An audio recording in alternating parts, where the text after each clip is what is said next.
The official spin-off to My Hero Academia, My Hero Academia Vigilantes, has just wrapped up its first anime season, with a second season also just announced for 2026. So now is the perfect time to jump into the series, and today I'm going to tell you why it is worth diving into.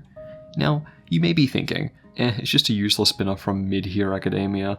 Who actually cares about the crawler? What is that? Why would I even want to watch that? Well, it's actually really interesting, and some people would even argue it's better than the main series. Some people are me. I love Vigilantes, and I'm going to force you to love it too. If you're watching this, I'm sure that you're already quite familiar with My Hero Academia, its world of officially licensed pro heroes, quirks, and characters. I originally got into My Hero Academia in around 2018, right when Season 3 of the anime came out. After I caught up, I heard really good things about the upcoming Overhaul arc, so I decided to also catch up on the manga. I loved the ensemble cast, how powers worked, the character designs, and the story, so I continued reading the manga until about 2022 or so. But over time, my interest in the series began to wane. I stopped watching the anime and read the manga more out of obligation than anything. And by the time the final arc had started, I actually decided to drop the series. I just lost interest. I had since discovered more anime, and it just felt kind of generic to me in comparison. I got tired of the constantly high world-ending stakes. I was disappointed that the majority of the ensemble cast got nothing to do, and I felt like the world that was built up wasn't utilized as best as it could be, and it just felt too shonen-y to me. Over the years, I had grown to like slice-of-life stories a bit more, so I actually wished the series focused more on the school aspect. The earlier arcs and the cultural festival arc remain my favourite looking back in hindsight. Around this time though, I discovered My Hero Academia Vigilantes. It seemed to have more of what I was interested in, so I gave it a read and found myself really enjoying it. Instead of focusing on grand scale conflicts, Vigilantes instead is a prequel that follows street level heroes who aren't officially registered, dealing with smaller scale issues. Instead of a protagonist with the strongest power going to the best school to be a hero and fighting the world's worst villain, we instead follow Koichi Himawari, a pretty normal 19-year-old university student who dons a hoodie and calls himself the Crawler. He goes around trying his best to help his community and lives some of his hero aspirations. He has a quirk, unlike Deku who is quirkless, but it's not like it's too flashy or anything. He just has Slide and Glide, which lets him slide around on the floor without friction. He's joined by Popstep, a teenage girl who has a jumping quirk and wants to be a pop idol. She mainly helps with info spreading and crowd control. They both tend to get roped into more dangerous situations by Koichi's self-titled master, Knuckle Duster, a quirkless vigilante who is just built differently. Like he goes toe-to-toe with supervillains just through his combat experience and punching. No powers needed. He's like Batman, but more unhinged and also a crazy dad. Whenever Knuckle Duster is on screen, he just steals the show.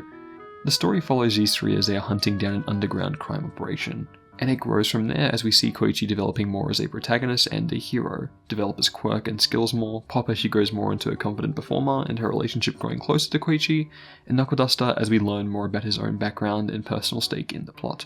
There's also a good side cast featuring regular citizens like Makoto, Koichi's upperclassman who just girl bosses everywhere and is really fun. These recurring high school students based on Cyclops and Wolverine from the X-Men, some young thugs who also grow and go through their own character arc and become a bit more important later on, and we get to see a bunch of pro heroes actually doing their job and interact with the main cast, like Captain Celebrity, who's America's #1 hero, kind of in exile, and Aizawa before he became a teacher at UA. All lots of good stuff, and the story has time and space to explore all of these things. Now for years, the fans of Vigilantes have been begging for an anime adaptation, myself included, and for good reason. You see, Vigilantes isn't just a spin-off, but it's actually really good supplemental material for the main story. We get to see a side of the world that isn't really covered in the main manga, and we get several backstories for characters in Vigilantes instead of the main series. It really adds to the story overall. However, we only are finally getting adaptation this year, right as My Hero Academia itself is wrapping up. Better late than never, I suppose. Now, the manga itself isn't actually by Kohei Horikoshi, the series creator, but instead it's written by Hideyuki Furuhashi, and it's illustrated by Betancourt. It's still similar to the main series, but Betancourt's art style stands out enough to still have its own feel. It's all a bit rounder, softer, and leads to more expressive poses and characters, as opposed to Horikoshi's art, which is known for being quite blocky, especially with the hands. In the anime, I feel they captured the art style perfectly, keeping its unique identity intact. And yeah, it's definitely a smaller scale budget show in regard to animation, but it still looks good and even has its really nice Sakuga moments towards the end of the series. And they tend to experiment with art style a bit more, especially in the opening and ending. And while the soundtrack isn't really anything to write home about, I enjoy the opening and ending quite a lot. The opening is by Kochino Kento, who you may know from Hai Yorokonde last year, and I'm a pretty big fan of his.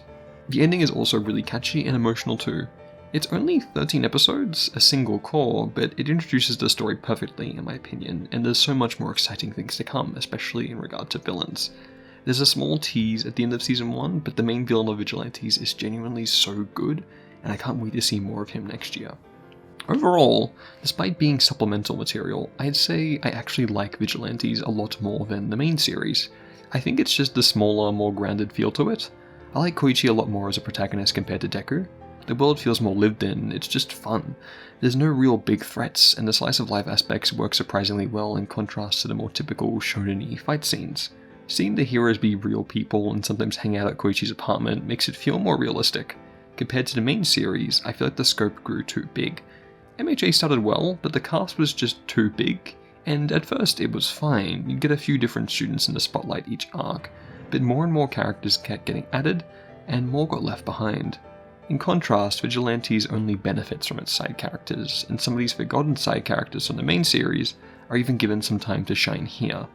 I still really like the world of My Hero Academia a lot. It was one of the series that properly got me into anime, so it will always have a special place in my heart, but it's just a shame that I kind of grew apart from it. But if you're anything like me and found yourself falling off My Hero Academia, I'd say give Vigilantes a try. It might just be what you need to get you invested in this world again.